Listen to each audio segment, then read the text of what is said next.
जाएगा। आज जो एक चमत्कार उत्तर प्रदेश में देखने को मिल रहा है, इस चमत्कार के शिल्पी हैं भारत के यशस्वी प्रधानमंत्री श्री नरेंद्र मोदी जी। उनका नेतृत्व और उनका मार्गदर्शन उत्तर प्रदेश की विरासत को एक नई ऊंचाई तक पहुंचाने का काम कर रहा है। और बहनों और भाइयों, आज मैं आप सब दिल्ली वासियों से यही अपील करने के लिए आया हूं। मैं आज दोपहर के बाद से दिल्ली के अंदर कई विधानसभा क्षेत्रों में प्रचार की दृष्टि से आया हूं, लेकिन मुझे कहते हुए दुख हो रहा है, जिस दिल्ली का इतिहास 5000 वर्षों से अधिक समय का है, जो दिल्ली देश की राष्ट्रीय राजधानी है, जो दिल्ली 5000 वर्ष पहले अपने वैभव के लिए इटलाती थी, आज वहां पर पिछले 10 वर्ष के अंदर उस दिल्ली को यहां पर आम आदमी पार्टी की केजरीवाल के नेतृत्व की सरकार ने नरक बना दिया है, नारकीय बना दिया है। मैं देख करके भौचक था। मैं गाजियाबाद से बाई रोड दिल्ली में प्रवेश किया और बहनों और भाइयों, जैसे दिल्ली में प्रवेश किया, हाईवे को छोड़ करके साइड के मार्गों पर जैसे जाने का हुआ, मेरा वास्ता गड्ढों से पड़ा, सड़कों पर बहते हुए सीवर से पड़ा, गंदगी के ढेर से हुआ, बदबूदार सड़कों से हुआ और तंगहाल गलियों के साथ सामना करते करते मुझे जनकपुरी तक आने पे इतना समय हो पाया। अन्यथा बहनों और भाइयों, मैं 1 घंटे पहले ही आपके बीच में यहां पर पहुंच चुका होता। यानी पिछले 10 वर्ष के अंदर राष्ट्रीय राजधानी के अंदर निवास करने वाले 3 करोड़ लोगों को अरविंद केजरीवाल एंड कंपनी ने केवल इमोशनल ब्लैकमेलिंग के माध्यम से यहां की जनता को शोषण का शिकार बनाया है, बुनियादी सुविधाओं से वंचित किया है।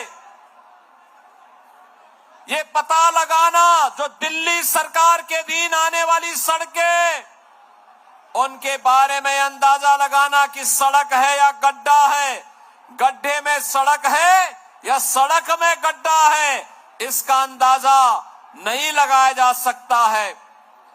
बहनों और भाइयों, दूसरी स्थिति गंदगी की है। जहां देखो गंदगी का ढेर लगा हुआ है, सड़कों पर सीवर बह रहा है। और तुलना अरविंद केजरीवाल जी उत्तर प्रदेश से कर रहे हैं। अरविंद केजरीवाल जी, उत्तर प्रदेश 25 करोड़ की आबादी का राज्य है, दंगा मुक्त राज्य है, एक सुरक्षित राज्य है, सुविधा संपन्न राज्य हो चुका है। उत्तर प्रदेश का परसेप्शन बदल चुका है। आज वह नए भारत की यात्रा में प्रधानमंत्री मोदी जी के विजन को आगे बढ़ाते हुए से मिशन मान करके तेजी के साथ विकास की नई प्रतिमान को स्थापित करते हुए आज उत्तर प्रदेश देश की बड़ी आर्थिक शक्ति के रूप में उभर रहा है।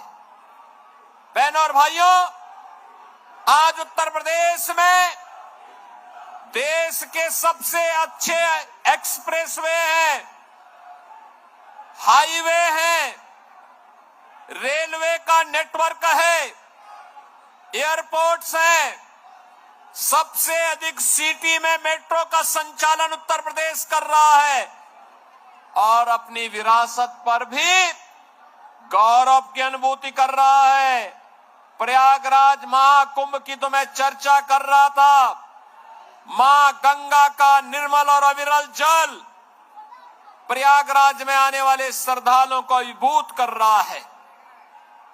संतों का, श्रद्धालुओं का आशीर्वाद मोदी जी के साथ जुड़ रहा है, क्योंकि मां गंगा अविरल और निर्मल हुई है। इसलिए क्योंकि मोदी जी ने नमामि गंगे परियोजना को प्रधानमंत्री बनने के बाद लागू कर दिया था।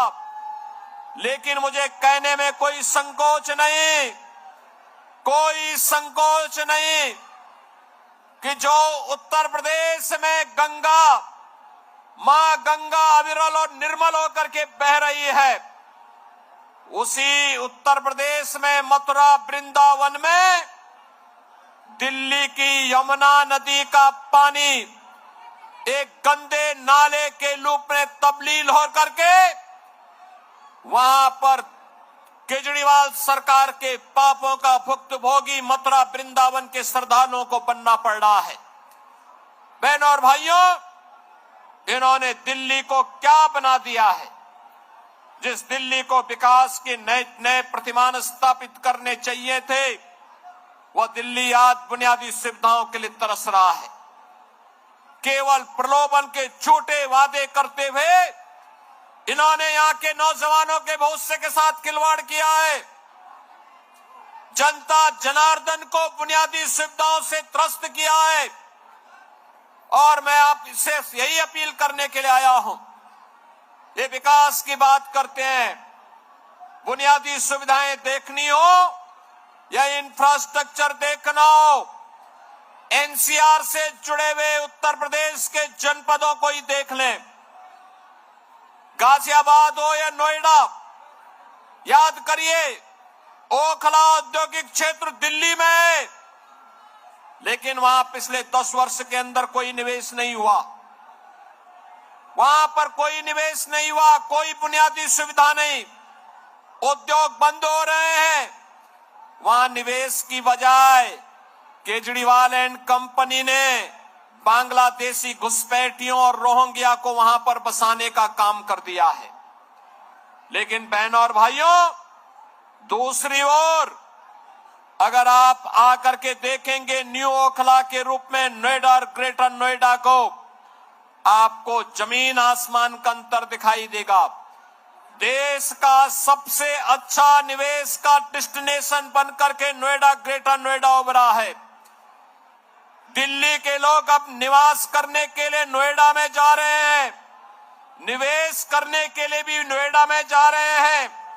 अब वे दिल्ली में नहीं रहना चाहते, क्योंकि दिल्ली की आम आदमी पार्टी की सरकार ने उन्हें बुनियादी सुविधाओं से वंचित किया है। आपने देखा होगा, ये सरकार जो आम आदमी पार्टी की पिछले 10 वर्षों से दिल्ली की जनता के साथ यहां पर धूर्ततापूर्ण व्यवहार कर रही है, इस सरकार ने, अरविंद केजरीवाल एंड कंपनी ने अपने गुरु स्वर्गीय अन्ना हजारे को भी बेवकूफ बनाया था, उनको धोखा दिया। अन्ना हजारे को धोखा देने के बाद इस सरकार ने जो बातें कही थी जन लोकपाल लाने की,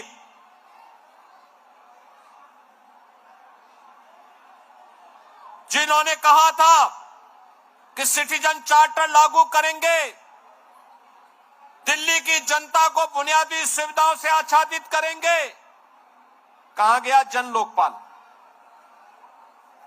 कहां गया जन लोकपाल?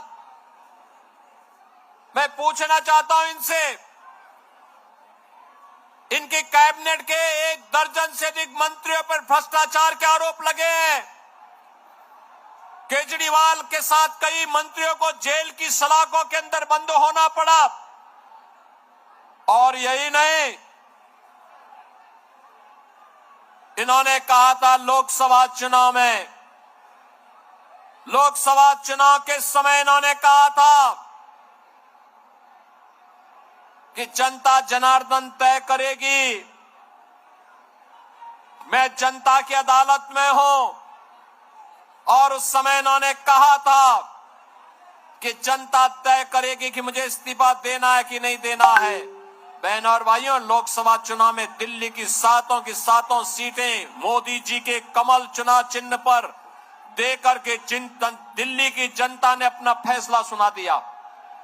लेकिन बहनों और भाइयों, न तो यह केजरीवाल एंड कंपनी, न तो जनता जनार्दन से किए हुए वादे पर अक्सरशः सही उतर पा रही है और न ही बुनियादी सुविधाओं को देने में ये सफल रही है, बल्कि दिल्ली के अंदर अराजकता को बढ़ावा देने का काम इन्होंने किया है।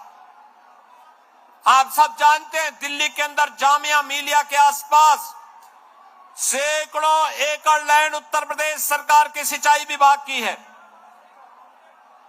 वहां पर भी आम आदमी पार्टी के जुड़े हुए पदाधिकारियों और विधायकों ने तमाम जमीनों पर बांग्लादेशियों को जबरन बसाने का काम कर दिया था, अवैध कब्जे कर दिए थे, निर्माण कर दिए थे।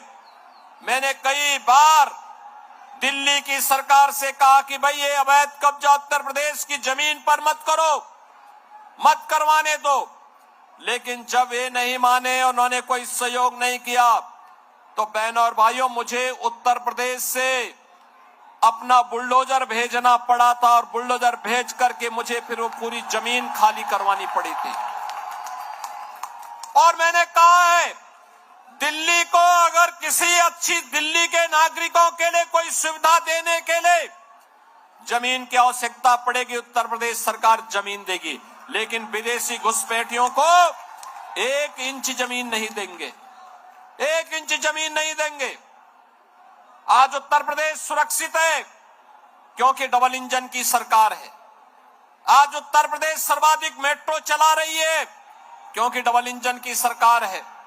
आज उत्तर प्रदेश के अंदर सबसे अधिक एक्सप्रेसवे है क्योंकि डबल इंजन की भारतीय जनता पार्टी की सरकार है। उत्तर प्रदेश के अंदर सबसे बड़ा हाईवे का नेटवर्क है इसलिए क्योंकि डबल इंजन की भारतीय जनता पार्टी की सरकार है।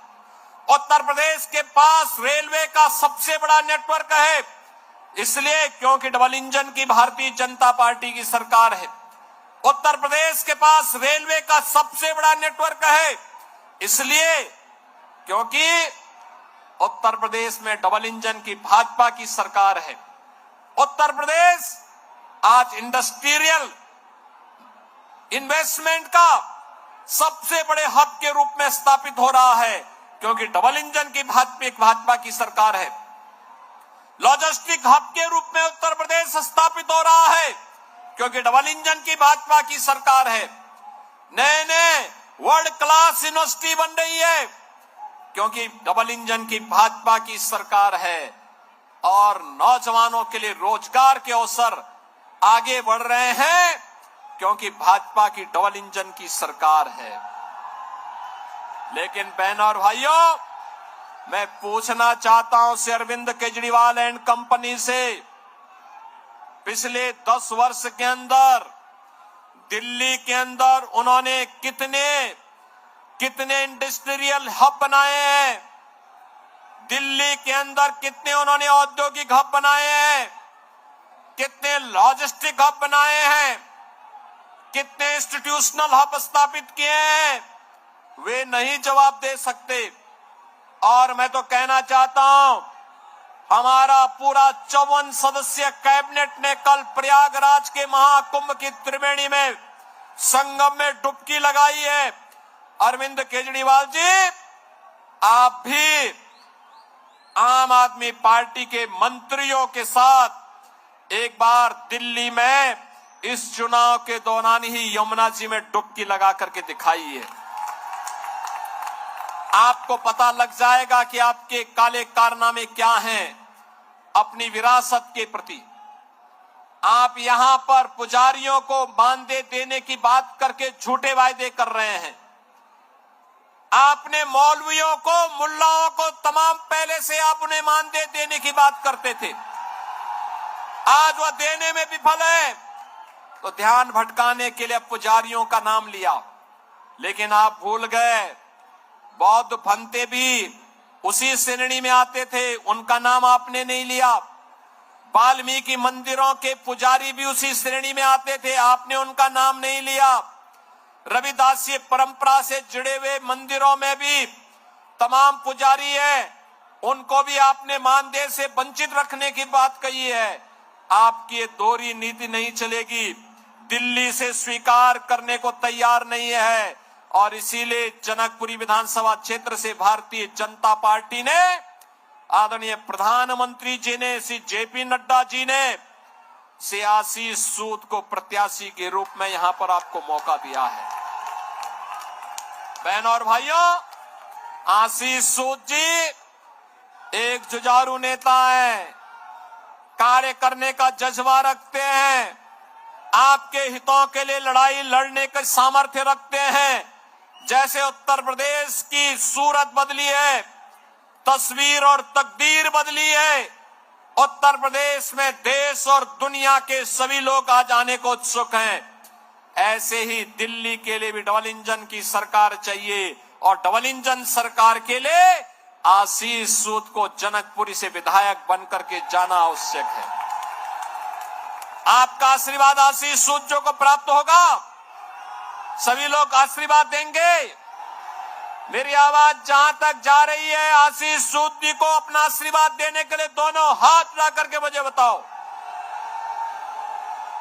सामने घरों के ऊपर, दोनों ओर, पीछे सड़क में भी जितने भी लोग हैं, सभी दोनों हाथ ला करके मेरे सामने आश्वस्त करिए आशीष सूद को भारी बहुमत से विजयी बनाने के लिए। सभी लोग सहमत हैं? विजयी बना के भेजेंगे, बना के भेजेंगे। मेरे साथ बोलेंगे भारत माता की, भारत माता की, भारत माता की जय श्री राम, जय श्री राम, जय जय श्री राम, जय जय श्री राम। धन्यवाद आदरणीय मुख्यमंत्री जी। योगी जी को जय श्री राम।